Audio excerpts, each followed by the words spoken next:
ಪ್ರಭು ಕ್ರಿಸ್ತರಲ್ಲಿ ಆತ್ಮೀಯ ಸಹೋದರ ಸಹೋದರಿಯರೇ, ಸಾಧಾರಣ ಕಾಲದ 17ನೆಯ ಭಾನುವಾರದಲ್ಲಿ ನಾವಿದ್ದೇವೆ.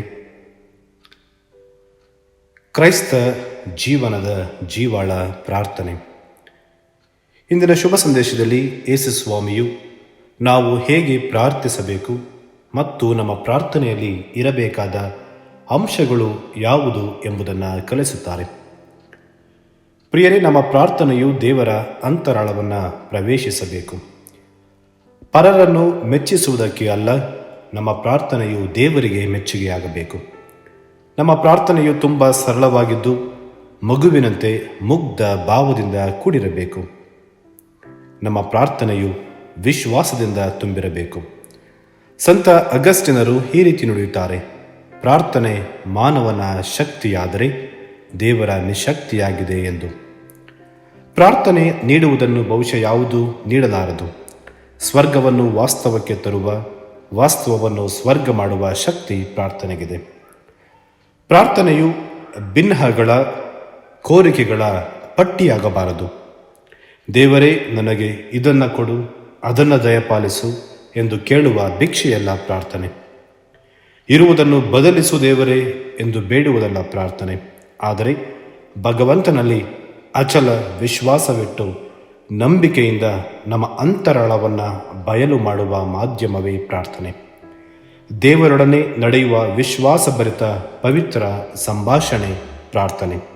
ಹಾಗಾಗಿ ಪ್ರಾರ್ಥನೆ ನಮ್ಮೆಲ್ಲರ ಜೀವನದ ಜೀವಾಳವಾಗಿದೆ. ಪ್ರಿಯರೇ, ಇಂದಿನ ಮೊದಲನೇ ವಾಚನದಲ್ಲಿ ನಾವು ಅಬ್ರಹಾಮನು ದೇವರೊಂದಿಗೆ ಭಿನ್ನಯಿಸುವುದನ್ನು, ಪ್ರಾರ್ಥಿಸುವುದನ್ನು, ಸಂಭಾಷಿಸುವುದನ್ನು ನಾವು ಆಲಿಸುತ್ತೇವೆ. First reading gives us the model for intercessory prayer.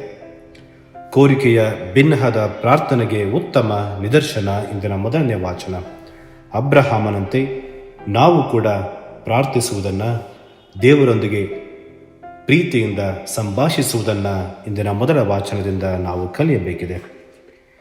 ಪ್ರಿಯರೇ, ಶುಭ ಸಂದೇಶದಲ್ಲಿ ಯೇಸು ಸ್ವಾಮಿ ಶಿಷ್ಯರ ಕೋರಿಕೆಯ ಮೇರೆಗೆ ಪ್ರಾರ್ಥಿಸುವುದನ್ನು ಕಲಿಸುತ್ತಾರೆ. ಯೇಸುವಿನ ಜೀವನವನ್ನು ನಾವು ಗಮನಿಸಿದ್ದೇ ಆದರೆ ಯೇಸುವಿನ ಜೀವನವು ಪ್ರಾರ್ಥನಾಮಯವಾಗಿತ್ತು. ಅನೇಕ ಬಾರಿ ಕ್ರಿಸ್ತ ಪ್ರಾರ್ಥಿಸುವುದನ್ನು ನಾವು ಶುಭ ಸಂದೇಶಗಳಲ್ಲಿ ಓದುತ್ತೇವೆ. ಮಾರ್ಕನ ಶುಭ ಸಂದೇಶ ಅಧ್ಯಾಯ 1 ವಾಕ್ಯ 35ರಲ್ಲಿ ನೋಡ್ತೇವೆ, ಯೇಸು ಸ್ವಾಮಿ ಮುಂಜಾನೆ ಪ್ರಾರ್ಥನೆ ಮಾಡ್ತಾ ಇದ್ರು. ಲೂಕನ ಶುಭ ಸಂದೇಶ ಅಧ್ಯಾಯ 6 ವಾಕ್ಯ 12ರಿಂದ 13 ರಾತ್ರಿಯ ವೇಳೆ ಏಕಾಂತ ಪ್ರದೇಶಕ್ಕೆ ಹೋಗಿ ಪ್ರಾರ್ಥಿಸುತ್ತಿದ್ದರು. ಲೂಕನ ಶುಭ ಸಂದೇಶ ಅಧ್ಯಾಯ 21 ವಾಕ್ಯ 37ರಿಂದ 38 ಅನೇಕ ರಾತ್ರಿಗಳನ್ನು ಯೇಸುಸ್ವಾಮಿ ಪ್ರಾರ್ಥನೆಯಲ್ಲಿ ಕಳೆದರು. ಮತ್ತು ಮುಖ್ಯವಾದ ನಿರ್ಧಾರಗಳನ್ನು ಕೈಗೊಳ್ಳುವ ಮುನ್ನ ಕ್ರಿಸ್ತ ಪ್ರಾರ್ಥಿಸುತ್ತಿದ್ದರು. ಪ್ರೇಷಿತರನ್ನು ಆಯ್ಕೆ ಮಾಡುವ ಮುನ್ನ ಲೂಕನ ಶುಭ ಸಂದೇಶ ಅಧ್ಯಾಯ 6 ಕ್ರಿಸ್ತ ಪ್ರಾರ್ಥನೆಯನ್ನು ಮಾಡಿ ತಮ್ಮ ಶಿಷ್ಯರನ್ನು ಆಯ್ಕೆ ಮಾಡಿಕೊಳ್ಳುತ್ತಾರೆ. ಅದ್ಭುತಗಳನ್ನು ಮಾಡುವ ಮುನ್ನ, ದುಷ್ಟ ಶಕ್ತಿಗಳನ್ನು ಓಡಿಸುವ ಮುನ್ನ ಕ್ರಿಸ್ತ ಪ್ರಾರ್ಥನೆ ಮಾಡ್ತಾ ಇದ್ರು.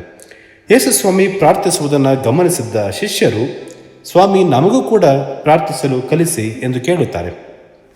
ಶಿಷ್ಯರ ಕೋರಿಕೆಯ ಮೇರೆಗೆ ಕ್ರಿಸ್ತ ಪ್ರಾರ್ಥನೆಗಳಲ್ಲೇ ಶ್ರೇಷ್ಠ ಪ್ರಾರ್ಥನೆ, ತುಂಬ ಸರಳವಾದ ಅರ್ಥಗರ್ಭಿತವಾದ ಪ್ರಾರ್ಥನೆಯನ್ನು ಇಂದು ಕಲಿಸುತ್ತಾರೆ. ಪ್ರಿಯರೇ, ಈ ಪ್ರಾರ್ಥನೆಯನ್ನು, ಪರಲೋಕದ ಪ್ರಾರ್ಥನೆಯನ್ನು 2 ಭಾಗವಾಗಿ ವಿಭಾಗಿಸಬಹುದು. ಮೊದಲನೆಯ ಭಾಗ ದೇವರಿಗೆ ಸ್ತುತಿ ಮತ್ತು ಆರಾಧನೆ. We praise and worship God. ಮೊದಲ ಭಾಗದಲ್ಲಿ ದೇವರಿಗೆ ಸ್ತುತಿ ಮತ್ತು ಆರಾಧನೆ. ಎರಡನೆಯ ಭಾಗ ನಮ್ಮ ಕೋರಿಕೆಗಳನ್ನು, ಭಿನ್ನಗಳನ್ನು ನಾವು ದೇವರಿಗೆ ಸಮರ್ಪಿಸುತ್ತೇವೆ. ಪ್ರಿಯರೇ, ಯೇಸು ಇಂದಿನ ಪ್ರಾರ್ಥನೆಯಲ್ಲಿ ದೇವರನ್ನು ತಂದೆ ಎಂದು ಕರೆಯಲು ನಮಗೆ ಕಲಿಸುತ್ತಾರೆ. ಯೇಸುವನ್ನು ಬಿಟ್ಟರೆ ಬೇರೆ ಯಾರಿಗೂ ದೇವರ ಬಗ್ಗೆ ಸ್ಪಷ್ಟ ಮಾಹಿತಿ ಇಲ್ಲ. ಯೇಸು ದೇವರನ್ನ ಅರಿತಂತೆ ಬೇರೆ ಯಾರು ತಂದೆಯನ್ನು ಅರಿತಿಲ್ಲ. ನಾವು ಮತ್ತಾಯನ ಶುಭ ಸಂದೇಶ ಅಧ್ಯಾಯ 11 ವಾಕ್ಯ 27ರಲ್ಲಿ ನೋಡ್ತೇವೆ. ಹಳೆಯ ಒಡಂಬಡಿಕೆಯಲ್ಲಿ ಜನರಿಗೆ ದೇವರ ಬಗ್ಗೆ ಇದ್ದ ಕಲ್ಪನೆ, ದೇವರು ಒಬ್ಬ ನ್ಯಾಯಾಧೀಶ, ನಮ್ಮ ತಪ್ಪುಗಳನ್ನು, ನಮ್ಮ ತಪ್ಪು ಒಪ್ಪುಗಳನ್ನು ಬರೆದಿಡುವವ ಎಂಬ ಕಲ್ಪನೆ ಅವರಿಗೆ ಇತ್ತು. ಆದರೆ ಹೊಸ ಒಡಂಬಡಿಕೆಯಲ್ಲಿ ಕ್ರಿಸ್ತ ನಮಗೆ ದೇವರ ಬಗ್ಗೆ ಹೊಸ ಜಾಗೃತಿಯನ್ನು ಮೂಡಿಸುತ್ತಾರೆ. ದೇವರ ಬಗ್ಗೆ ಹಳೆಯ ಒಡಂಬಡಿಕೆಯಲ್ಲಿ ಇದ್ದ ಕಲ್ಪನೆಯನ್ನು ದೂರ ಮಾಡುತ್ತಾರೆ. ಹೊಸ ರೀತಿಯಲ್ಲಿ ತಂದೆ ದೇವರನ್ನ ಯೇಸುಸ್ವಾಮಿ ಪರಿಚಯ ಮಾಡಿಕೊಡುತ್ತಾರೆ. ದೇವರು ನಮ್ಮನ್ನು ಪ್ರೀತಿಸುವ ದೇವರಾಗಿದ್ದಾರೆ, ನಮ್ಮನ್ನು ಕ್ಷಮಿಸುವ ದೇವರಾಗಿದ್ದಾರೆ ಎಂದು ಕ್ರಿಸ್ತ ನಮಗೆ ದೇವರನ್ನು ಹೊಸ ರೀತಿಯಲ್ಲಿ ಪರಿಚಯ ಮಾಡಿಕೊಡುತ್ತಾರೆ. ಪ್ರಿಯರೇ, ತಂದೆ, father is an important title for god. ಹೊಸ ಒಡಂಬಡಿಕೆಯಲ್ಲಿ ಸುಮಾರು 265 ಬಾರಿ ಈ ತಂದೆ ಎನ್ನುವ ಟೈಟಲ್ ನಮಗೆ ಕಾಣಿಸುತ್ತೆ ದೇವರಿಗೆ. ಯೇಸುವಿನ ತಂದೆಯಾಗಿರುವ ದೇವರನ್ನ ಯೇಸು ನಮಗೂ ತಂದೆಯನ್ನಾಗಿ ಕೊಟ್ಟಿದ್ದಾರೆ. ಗಲಾತ್ಯರಿಗೆ ಬರೆದ ಪತ್ರ ಅಧ್ಯಾಯ 4 ವಾಕ್ಯ 4-6 ನಾವು ನೋಡುತ್ತೇವೆ, ನಾವು ದೇವರ ಮಕ್ಕಳಾಗಿರುವುದರಿಂದ ಅಪ್ಪ ತಂದೆಯೇ ಎಂದು ಕರೆಯುವ ಹಕ್ಕನ್ನು ಪಡೆದಿದ್ದೇವೆ ಎಂದು ಸಂತ ಪೌಲರು ತಿಳಿಸುತ್ತಾರೆ. ರೋಮನರಿಗೆ ಬರೆದ ಪತ್ರ ಅಧ್ಯಾಯ 8 ವಾಕ್ಯ 15-16, ದೇವರನ್ನು ಅಪ್ಪ ತಂದೆಯೇ ಎಂದು ಕರೆಯುವ ಭಾಗ್ಯವನ್ನು ನಾವು ಪಡೆದಿದ್ದೇವೆ ಎಂದು ಅವರು ತಿಳಿಸುತ್ತಾರೆ. ಪ್ರಿಯರೇ, ಯೇಸುಸ್ವಾಮಿ ತಮ್ಮ ಪ್ರೇಷಿತರಿಗೆ ಪ್ರಾರ್ಥನೆಯನ್ನು ಕಲಿಸಿದ್ದು ಅರಮಾಯಿಕ್ ಭಾಷೆಯಲ್ಲಿ ಅಪ್ಪ, ಅಬ್ಬ ಎಂದು ಕರೆಯುತ್ತಾರೆ. ಅಬ್ಬ ಅಂದರೆ ಹೇಗೆ ಚಿಕ್ಕ ಮಕ್ಕಳು ತಮ್ಮ ತಂದೆಯನ್ನು ಕರೆಯುತ್ತಾರಲ್ಲ, ಅಪ್ಪ, ಪಪ್ಪ, ಡ್ಯಾಡಿ, ಡಾಡಾ, ಹೀಗೆ ಯೇಸು ತಂದೆ ದೇವರಲ್ಲಿ ಪ್ರಾರ್ಥನೆಯ ಮೂಲಕ ನಿಕಟ ಸಂಬಂಧ ಹೊಂದಿದ್ದರು. ಹಾಗಾಗಿ ನಮಗೂ ಕೂಡ ನಾವು ಪ್ರಾರ್ಥನೆಯ ಮೂಲಕ ಆ ರೀತಿಯ ಸಂಬಂಧವನ್ನು ಹೊಂದಬೇಕೆಂದು ಕ್ರಿಸ್ತ ನಮಗೆ ಇಂದು ಕಲಿಸುತ್ತಾರೆ. ಹೇಗೆ ಚಿಕ್ಕ ಮಗು ತಂದೆಯ ಮೇಲೆ ಅಚಲವಾದ ವಿಶ್ವಾಸವನ್ನು ಇಟ್ಟಿರುತ್ತೋ, ಹೇಗೆ ತಂದೆಯ ಕಿರು ಬೆರಳನ್ನು ಹಿಡಿದು ನಡೆದುಕೊಂಡು ಹೋಗುತ್ತೋ, ಧೈರ್ಯದಿಂದ ನಡೆದುಕೊಂಡು ಹೋಗುತ್ತೋ, ಆ ರೀತಿಯಾದ ವಿಶ್ವಾಸ ಸಂಬಂಧ ನಮ್ಮದಾಗಿರಬೇಕು ಎಂದು ಕ್ರಿಸ್ತ ನಮಗೆ ತಿಳಿಸುತ್ತಾರೆ. ಪ್ರಿಯರೇ, ತದನಂತರ ಕ್ರಿಸ್ತ ಕಲಿಸಿದ್ದು ದೇವರ ನಾಮ ಪವಿತ್ರವಾದದ್ದು. ಪರಲೋಕದಿರುವ ನಮ್ಮ ತಂದೆಯೇ, ನಿಮ್ಮ ನಾಮಕ್ಕೆ ಸ್ತೋತ್ರವಾಗಲಿ. ದೇವರ ನಾಮ ಪವಿತ್ರವಾದದ್ದು. ಅನೇಕ ಬಾರಿ ನಾವು ದೇವರ ನಾಮವನ್ನು ವ್ಯರ್ಥವಾಗಿ ಉಚ್ಚರಿಸುತ್ತೇವೆ. ಯೆಶಾಯ ಪ್ರವಾದಿಯ ಗ್ರಂಥ ಅಧ್ಯಾಯ 52 ವಾಕ್ಯ 5 ಈ ರೀತಿ ನುಡಿಯುತ್ತೆ, ಎಡೆಬಿಡದೆ ನನ್ನ ಶ್ರೀ ನಾಮವು ದಿನವೆಲ್ಲ ದೂಷಣೆಗೆ ಗುರಿಯಾಗುತ್ತಾ ಇದೆ. ಎಜೆಕಿಯಲನ ಗ್ರಂಥ ಅಧ್ಯಾಯ 36 ವಾಕ್ಯ 22-25 ಎಜೆಕಿಯಲ್ ಪ್ರವಾದಿ ನುಡಿಯುತ್ತಾನೆ, ದೇವರ ನಾಮವನ್ನು ಅಪವಿತ್ರಗೊಳಿಸಬೇಡಿ.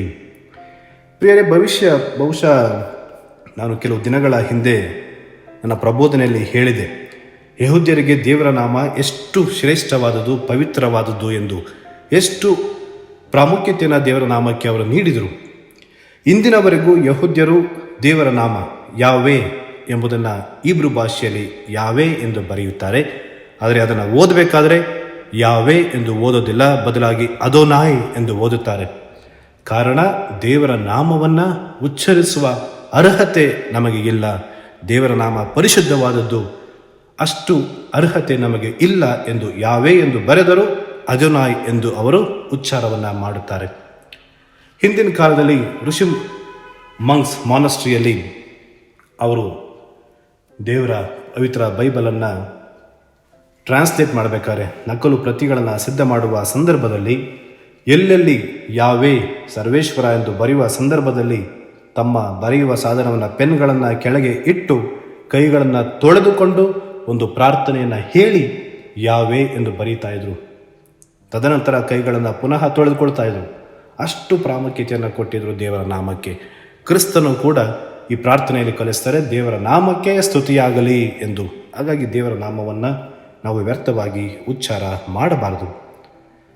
ಮೊದಲು ಪ್ರಿಯರೇ, ನಮ್ಮ ಕೋರಿಕೆಗಳನ್ನು ಭಿನ್ನಗಳನ್ನು ಅರ್ಪಿಸುವ ಮುನ್ನ ಮೊದಲು ನಾವು ದೇವರನ್ನು ಸ್ತುತಿಸಬೇಕು, ದೇವರನ್ನು ಮಹಿಮೆ ಪಡಿಸಬೇಕು.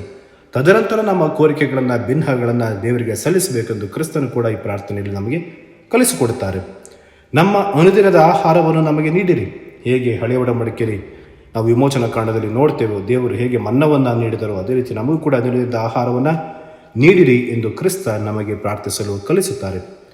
ಮತ್ತು ನಮ್ಮ ತಪ್ಪುಗಳನ್ನು ನಾವು ಕ್ಷಮಿಸುವ ಹಾಗೆ ಪರರ ತಪ್ಪುಗಳನ್ನು ಕ್ಷಮಿಸಿ. ಈ ಪ್ರಾರ್ಥನೆಯಲ್ಲಿ ಒಂದು ಕಂಡೀಷನ್ ಇದೆ, ಒಂದು ನಿಬಂಧನೆ ಇದೆ. ನಾವು ಪರರ ತಪ್ಪುಗಳನ್ನು ಕ್ಷಮಿಸಿದಾಗ ಮಾತ್ರ ದೇವರು ನಮ್ಮ ಪಾಪಗಳನ್ನು ಕ್ಷಮಿಸುತ್ತಾರೆ ಎಂದು. ಪ್ರಿಯರೇ, ಹಾಗಾಗಿ ಪ್ರಾರ್ಥನೆಯನ್ನು ನಾವು ಈ ರೀತಿ ಹೇಳ್ಬೋದು, prayer is nothing but my relationship with my god and my relationship with my people. Unless I have right relationship with my people, I cannot have right relationship with my God. ಪ್ರಾರ್ಥನೆ ನನ್ನ ಮತ್ತು ನನ್ನ ದೇವರ ನಡುವಿನ ಸಂಬಂಧ. ಮತ್ತು ನನ್ನ ಸಹೋದರ ಸಹೋದರಿಯರ ನಡುವಿನ ಸಂಬಂಧ, ನನ್ನ ಸಹೋದರ ಸಹೋದರಿಯರ ನಡುವೆ ನಾನು ಉತ್ತಮ ಸಂಬಂಧವನ್ನು ಹೊಂದಿಲ್ಲ ಅಂದ ಪಕ್ಷದಲ್ಲಿ ದೇವರೊಂದಿಗೂ ಉತ್ತಮವಾದ ಸಂಬಂಧವನ್ನು ಹೊಂದಲು ಸಾಧ್ಯವಿಲ್ಲ. ಹಾಗಾಗಿ ಕ್ರಿಸ್ತ ಪರರನ್ನು ಕ್ಷಮಿಸಲು, ಪ್ರೀತಿಯಿಂದ ಶಾಂತಿಯಿಂದ ಜೀವಿಸಲು ಕರೆಯನ್ನು ನೀಡ್ತಾ ಇದ್ದಾರೆ. ಪ್ರಿಯರೇ, ಇಂದು ನಾವು ನಮ್ಮ ಜೀವನದಲ್ಲಿ ಪ್ರಾರ್ಥನೆಗೆ ಎಷ್ಟು ಪ್ರಾಮುಖ್ಯತೆಯನ್ನು ಕೊಟ್ಟಿದ್ದೇವೆ. ಪ್ರಾರ್ಥನೆ ದೇವರನ್ನು ಸೆಳೆಯುವ ಮಂತ್ರ, ದುಷ್ಟ ಶಕ್ತಿಗಳನ್ನು, ಸೈತಾನನನ್ನು ಬಂಧಿಸುವ ತಂತ್ರ. ನಮ್ಮ ಅಜ್ಞಾನ ಹೋಗಲಾಡಿಸಲು, ಪಾಪ ಮಾರ್ಗದಿಂದ ಹೊರಬರಲು ಇರುವ ಒಂದು ಮಾರ್ಗ, ಅದು ಪ್ರಾರ್ಥನೆ. ನಾವು ಯಾವಾಗ ಪ್ರಾರ್ಥನೆ ಮಾಡಲು ವಿಫಲವಾಗುತ್ತೇವೋ ಆಗ ನಾವು ಪಾಪದ ಹಾದಿಯನ್ನು ತುಳಿಯುತ್ತೇವೆ, ಸೈತಾನನ ಶೋಧನೆಗೆ ಸುಲಭವಾಗಿ ಒಳಗಾಗುತ್ತೇವೆ. ಒಂದು ವಾಹನಕ್ಕೆ ಹೇಗೆ ಇಂಧನ ಅವಶ್ಯಕತೆಯೋ, ಮೀನಿಗೆ ನೀರು ಅವಶ್ಯಕತೆಯೋ, ದೇಹಕ್ಕೆ ಆಹಾರ ಅವಶ್ಯಕತೆಯೋ, ನಮ್ಮ ಆಧ್ಯಾತ್ಮಿಕ ಜೀವನಕ್ಕೆ ಪ್ರಾರ್ಥನೆಯೂ ಅಷ್ಟೇ ಮುಖ್ಯ. ಕ್ರಿಸ್ತನ ಹಿಂಬಾಲಕರಾದ ನಮಗೆ ಪ್ರಾರ್ಥನೆ ನಮ್ಮ ಉಸಿರಾಗಬೇಕು, ನಮ್ಮ ಆತ್ಮದ ಶ್ವಾಸವಾಗಬೇಕು. ಉಸಿರಾಡಲು ನಿಲ್ಲಿಸಿದರೆ ಜೀವ ಹೋಗುತ್ತದೆ. ಅದೇ ರೀತಿ ಪ್ರಾರ್ಥನೆ ಮಾಡಲು ನಿಲ್ಲಿಸಿದರೆ ನಮ್ಮ ಆತ್ಮ ಸಾವಿನತ್ತ ಸಾಗುತ್ತದೆ. ಅನೇಕರಲ್ಲಿ ಒಂದು ಪ್ರಶ್ನೆ ಕಾಡುತ್ತೆ, ಸ್ವಾಮಿ, ನಾವು ಪ್ರತಿನಿತ್ಯ ಪ್ರಾರ್ಥನೆ ಮಾಡ್ತೀವಿ, ಆದರೂ ನಮ್ಮ ಪ್ರಾರ್ಥನೆಗಳು ಫಲಿಸುತ್ತಿಲ್ಲ. ಇಂದಿನ ಸಾಮತಿಯಲ್ಲಿ ಕ್ರಿಸ್ತ ಕಲಿಸುತ್ತಾರೆ, ನಾವು ನಿರಂತರವಾಗಿ ಪ್ರಾರ್ಥಿಸಬೇಕು, ವಿಶ್ವಾಸದಿಂದ ಪ್ರಾರ್ಥಿಸಲು ಕಲಿಯಬೇಕು ಎಂದು ಆ ಸಾಮರ್ಥ್ಯ ಮೂಲಕ ನಮಗೆ ತಿಳಿಸುತ್ತಿದ್ದಾರೆ. ಪ್ರಿಯರೇ, ದೇವರಿಗೆ ಏನು ಕೊಡಬೇಕು, ಯಾವಾಗ ಕೊಡಬೇಕು, ಏನು ಕೊಡಬಾರದು ಎಂಬುದು ಗೊತ್ತು. ಹಾಗಾಗಿ ನಮ್ಮ ಪ್ರಾರ್ಥನೆ ನಿರಂತರವಾಗಿರಬೇಕು ಎಂದು ಯೇಸು ಸ್ವಾಮಿ ಇಂದು ನಮಗೆ ತಿಳಿಸುತ್ತಾರೆ.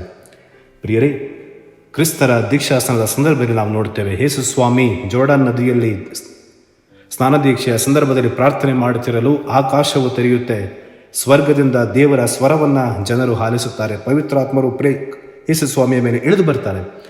ಹಾಗಾಗಿ ನಾವು ಯಾವಾಗ ಪ್ರಾರ್ಥನೆ ಮಾಡುತ್ತೀವೋ ಸ್ವರ್ಗ ತೆರೆಯಲ್ಪಡುತ್ತೆ, ಸ್ವರ್ಗದ ಬಾಗಿಲುಗಳು ತೆರೆಯಲ್ಪಡುತ್ತೆ. ನಮ್ಮ ಕುಟುಂಬಗಳು ಸ್ವರ್ಗದ ಅನುಭವವನ್ನು ನಾವು ಪಡೆಯುತ್ತೇವೆ ಪ್ರಾರ್ಥನೆಯ ಮೂಲಕ. ಯಾವಾಗ ನಾವು ಪ್ರಾರ್ಥಿಸುತ್ತೇವೋ ದೇವರ ಸ್ವರವನ್ನು ಆಲಿಸುತ್ತೇವೆ. ಯಾವಾಗ ನಾವು ಪ್ರಾರ್ಥಿಸುತ್ತೇವೋ ಪವಿತ್ರಾತ್ಮರ ವರಗಳನ್ನು ನಾವು ಸ್ವೀಕಾರ ಮಾಡ್ತೇವೆ. ಯೇಸು ಸ್ವಾಮಿ ಪ್ರಾರ್ಥನೆ ಮಾಡ್ತಿರ್ಬೇಕಾದ್ರೆ ತಾವೂರು ಬೆಟ್ಟದಲ್ಲಿ ರೂಪಾಂತರಗೊಂಡರು. ಇಂದು ನಮ್ಮಲ್ಲೂ ರೂಪಾಂತರ ಆಗಬೇಕು, ನಮ್ಮಲ್ಲೂ ಬದಲಾವಣೆ ಆಗಬೇಕು ಅಂದರೆ ಪ್ರಾರ್ಥನೆ ಬಹಳ ಮುಖ್ಯ. ಕ್ರಿಸ್ತ ನಮಗೆ ಪ್ರಾರ್ಥನೆಯ ಮಹತ್ವವನ್ನು, ಹೇಗೆ ಪ್ರಾರ್ಥಿಸಬೇಕು, ಯಾವ ಅಂಶಗಳು ನಮ್ಮ ಪ್ರಾರ್ಥನೆಯಲ್ಲಿ ಇರಬೇಕು ಎಂಬುದನ್ನು ಇಂದು ಕಲಿಸಿದ್ದಾರೆ. ಹಾಗಾಗಿ ನಾವು ಕ್ರಿಸ್ತ ಕಲಿಸಿದ ಹಾಗೆ ಪ್ರಾರ್ಥನೆಯನ್ನು ಮಾಡೋಣ. ನಮ್ಮ ಪ್ರಾರ್ಥನೆಯಲ್ಲಿ ವಿಶ್ವಾಸ ಸದಾ ತುಂಬಿರಲಿ ಮತ್ತು ನಿರಂತರವಾಗಿ ನಾವು ಪ್ರಾರ್ಥಿಸಲು ಬೇಕಾದ ಶಕ್ತಿಗಾಗಿ ಇಂದಿನ ಬಲಿಪೂಜೆಯಲ್ಲಿ ಭಕ್ತಿಯಿಂದ ಪ್ರಾರ್ಥಿಸೋಣ. ಆಮೆನ್.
ಪ್ರಿಯರೇ, ಈ ಚಾನೆಲ್ ಅನ್ನು ಸಬ್ಸ್ಕ್ರೈಬ್ ಮಾಡಿ ಪ್ರತಿದಿನ ದೇವರ ವಾಕ್ಯವನ್ನು ಆಲಿಸುತ್ತಾ ಅದನ್ನು ಇತರರೊಂದಿಗೆ ಹಂಚಿಕೊಳ್ಳಲು ನಮಗೆ ನೆರವಾಗಿರಿ.